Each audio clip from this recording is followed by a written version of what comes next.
Bismillahirrahmanirrahim. Assalamualaikum warahmatullahi wabarakatuh. Alhamdulillah. Alhamdulillahilladzi bi ni'matihi tatimmus shalihat wa bi taufiqihi wa bi fadlihi tatanazzalul khairat wal barakat. Allahumma shalli wa sallim wa barik wa karrim wa azzim ala habibina wa syafi'ina wa qurrati a'yunina sayyidina wa maulana Muhammad wa ala alihi wa ashabihi wa man tabi'ahu wa nasarahu wa wala wa ba'du. Para pemirsa Detik Sumsel yang dimuliakan Allah, tujuan dari puasa di bulan suci Ramadan yaitu melahirkan kepedulian sosial, dan kita didorong untuk menjadi pribadi yang soleh secara sosial. Ketika kita lapar dan dahaga, maka kita merasakan betul bagaimana perih dan sakitnya orang-orang yang kelaparan. Dan oleh sebab itu, selama bulan suci Ramadan, khususnya di akhir Ramadan, kita diperintahkan oleh Allah Subhanahu wa taala untuk mengeluarkan zakat. Jadi zakat merupakan rangkaian dari ibadah bulan suci Ramadan. Setelah kita membersihkan diri kita melalui ibadah puasa di siang hari, kemudian kita menghidupkan malam dengan sholat tarawih, tadarus Al-Quran, maka di penghujung Ramadan kita harus mengeluarkan yang namanya zakat fitrah. Dan ini hukumnya wajib bagi semua kaum muslimin untuk mengeluarkan zakat fitrah. Hatta anak-anak sekalipun yang menjadi tanggungan orang tuanya harus dikeluarkan zakat fitrah, yaitu dengan mengeluarkan kira-kira 2,5 kilo dari makanan pokok kita. Dan zakat itu sebetulnya hak orang lain yang melekat di dalam harta kita. Maka seperti benalu yang melekat di dalam sebuah pohon. Kalau benalu itu tidak dipangkas, tidak dibuang, maka dia akan terus menggerogoti pohon itu sampai pohon itu mati dan layu. Analogi zakat, memang selama ini kita bertanya-tanya, kenapa kita harus mengeluarkan zakat, sedangkan harta yang kita peroleh adalah harta kita sendiri, dengan keringat kita sendiri. Lalu misalnya kita membeli makanan, kita beli dari hasil gaji kita yang kita peroleh selama 1 bulan, yaitu pekerjaannya halal dan uangnya pun halal. Tapi kalau kita belanja makan misalnya, makanannya halal sekalipun, bergizi, bervitamin, kita beli buah-buahan, kita beli daging, segala macam yang bergizi, tapi kita makan, kita makan dari pagi, siang, malam kita makan. Hari ini, lalu besok kita makan lagi, pagi, siang, malam, besoknya lagi kita lakukan kegiatan itu, tapi tidak ada yang kita buang ke belakang. Maka makanan itu yang tadinya menyehatkan lalu berubah menjadi penyakit. Maka begitulah analogi dari zakat. Kita keluarkan zakat itu karena ada hak orang lain, dan kalau kita tahan hak orang lain itu maka jadi sumber penyakit.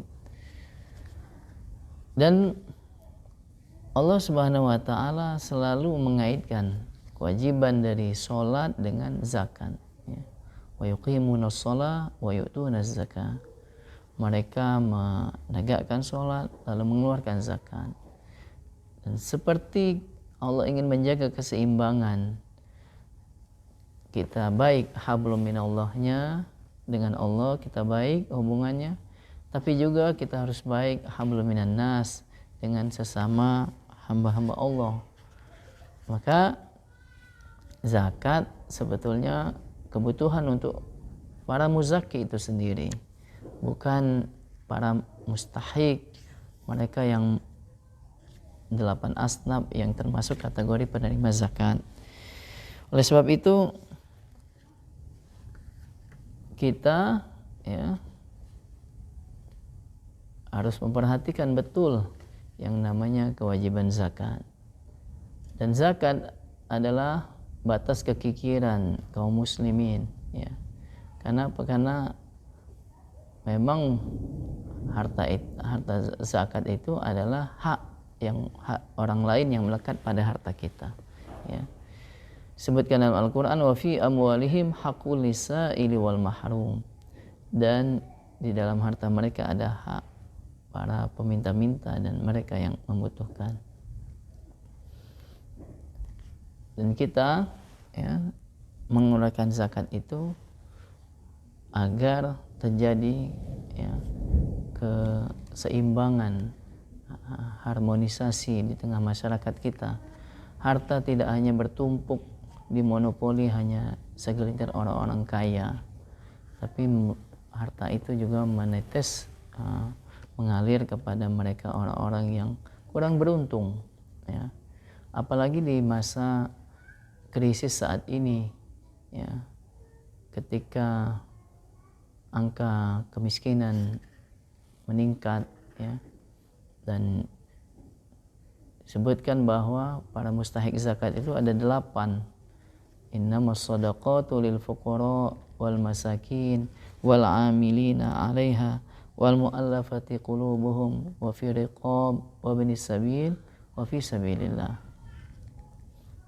Para mustahik zakat itu adalah mereka yaitu fakir, miskin, ya, amil, yang panitia zakat,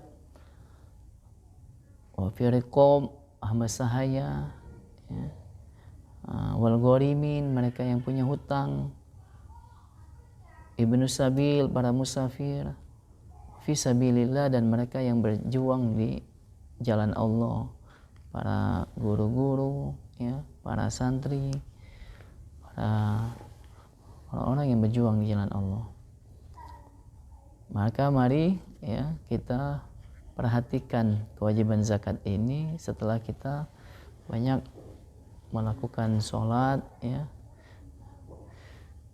Dan tujuan dari zakat itu seperti disebutkan dalam Al-Quran, khudh min amwalihim shadaqatan tutahhiruhum wa tuzakkihim biha inna sholataka sakanul lahum.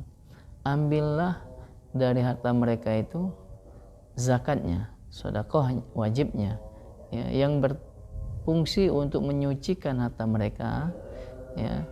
Dan disebutkan di ayat itu di ujungnya, inna sholataka sakanul lahum, bahwa doa kamu itu akan menenteramkan jiwa-jiwa mereka. Jadi kita yang para muzaki, para pengeluar zakat, sebetulnya kita membutuhkan uluran tangan-tangan mereka, yaitu doa-doa para kaum du'afa, orang-orang yang lemah, para mustad'afin, mereka yang tertindas. Ketika mereka berdoa, maka insya Allah akan menggetarkan arsy. Dan kita banyak melakukan kekhilafan, kesalahan, dan kita butuh doa-doa dari mereka. Maka ayo di penghujung Ramadan ini kita cari panti-panti asuhan, anak-anak yatim, fakir miskin, ya, pesantren-pesantren, kita keluarkan zakat kita kepada mereka. Demikian dari saya. Wassalamualaikum warahmatullahi wabarakatuh.